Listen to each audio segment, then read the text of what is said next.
It's now time for Cooking with Crystal, presented by Jeff Crystal Catering.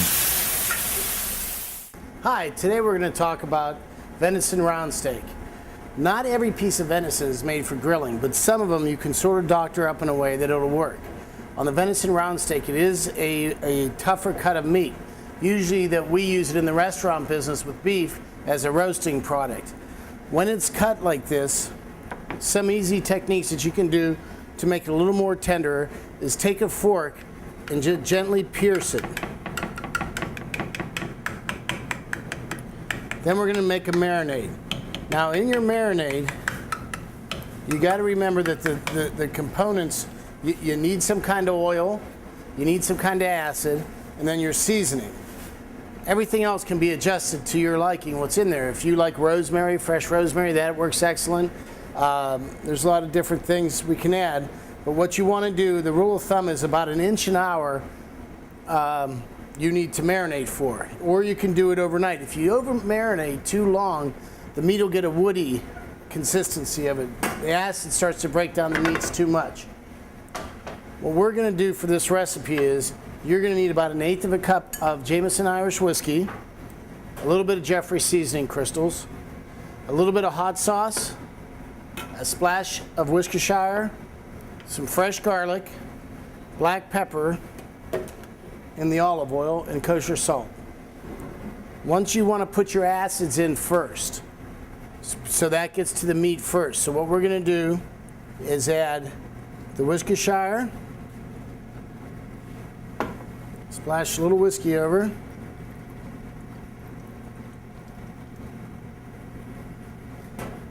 and the hot sauce.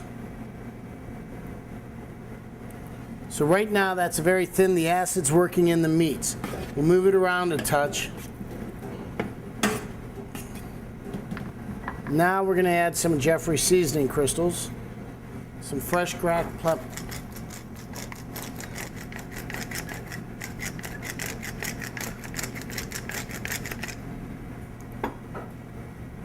pinch of kosher salt. Now I know some people are saying, Jeff, everybody's always said when you put salt into a marinade, it dries the meat out. We're not going to marinate this product that long. So for short minutes, for 45 minutes of marination, I don't think that the benefit is better than it is worse for the marination at this point. You might have some drawn out moisture, but the salt will also help break down the meat and just add flavor to it. Now we're just going to cover all that up with a splash of olive oil. Now you could cover that, let that sit for about an hour, and then give it a grill. When you have that oil on your grill and you're firing up your outside grill, we're going to use our inside one here. Just remember, you're going to get some original flame up.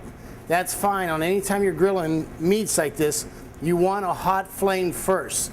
It'll sear the outside of the meat and cauterize it. No more juices will escape from that point. If you put it on a low heat, it sort of bleeds out right on your grill. So what we do with the oil is make sure there's plenty of oil on there so we get a nice hot flame right at the introduction of cooking. Sears it, keeps the juices in. We'll just need a little bit of Jeffrey seasoning crystals to finish this. And remember, the key to cooking steaks on a grill is do it hot at first. You could have a warmer side, a cooler side, off to your side, one side of the grill that you could, after you sear it, move it off to if you like yours, depending on how you like your meats done. If you take your arm and press your finger against your arm, this would be well done. That'd be about medium, and the top of your arm would be rare. The more squishiness that's in the meat, that's the rarer it is. We'll put a little bit more Jeffrey seasoning crystals. What that does is what you have going on now is a layering of flavors. You had your marination, the same seasoning you use in your marinade won't taste the same as the seasoning you're putting on at the end. It's going to be cooked, the acids affect the seasoning, so the end coating will be a little bit different.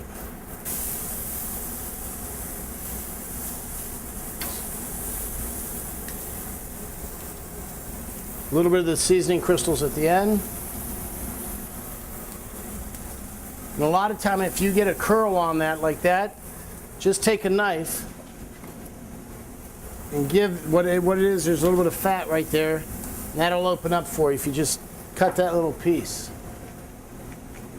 Now, when we're done cooking this, what we'll talk about is a little about recirculation. Anytime you take meat off a grill, always leave it sit for about 10 minutes in a warm spot. What that does is let the blood bloom back out into the product. So if you have a medium and you pull it off right away and you cut it, the center would be concentrated red. After you leave it set, it'll bloom back out and make a beautiful steak. You don't rush it, it sort of relaxes the meat some. And then after, we'll just finish it with a dollop of whole butter and let that melt over.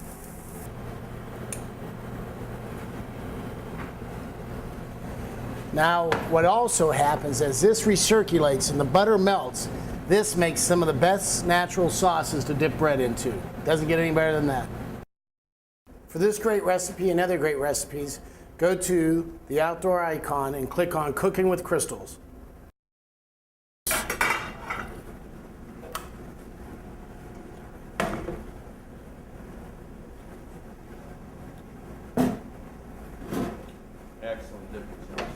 This Outdoor Icon Show factoid is brought to you by DRS.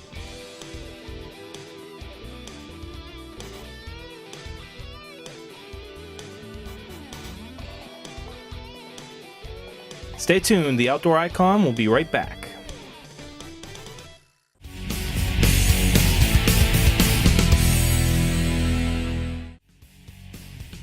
All right. Well, we got the fresh stuff now, Rob. I'm all ready to go. After seeing Candice harvest that deer, yeah, I'm ready. Yeah, My freezer's empty. I got to get rid of, give away whatever's left in the freezer, and I'm sure there's some people would be happy to make up some of the deer burger and stuff that I got and replace them with fresh and brand new. I'd probably give it to my brother. He eats any deer. It doesn't matter how old it is. That's how much he loves it, and that's why we got to restack the freezer. And I think the diagrams on the back will help us how to use this stuff. Well, if it's not self-explanatory, I can guarantee a 12-year-old I can get her over and give you some classes on how to Get use Candice over Yeah, there we and show you how Candice she there. did it. Yeah. But that was a great show. We're off and running for a great season. And with deer season, this is a time of year that not only deer are going to the rut, but sportsmen have their own type of a rut where they start telling the stories and they start wearing the camouflage and you start seeing them frequenting the spots that hunters hang out at. And I mean, this is the time of year we live for. It's where all the stories start. Right, Dad? No, and last year's stories end and this year's stories start. Yep. And then there's already been a few ones hit the ground already and took a ride home in the back of people's pickup trucks. And I'm looking forward to having one in the back of mine real soon. Well, we got good buddies here. We can all go out and have a good time and get ready for a little hunting camp. That's something else I always look forward to when the fall comes. And Northeast Ohio, Western Pennsylvania has got some of the best hunting anywhere in the country. So we're real fortunate to live here. We've got some great shows coming up, filmed right here in the Mahoning Valley, Shenango Valley area. It's going to be fantastic this season. Yep. Well, so until next week, then, have a great outdoor experience.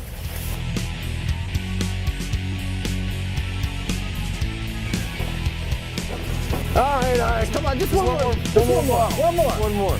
That's it, now get out.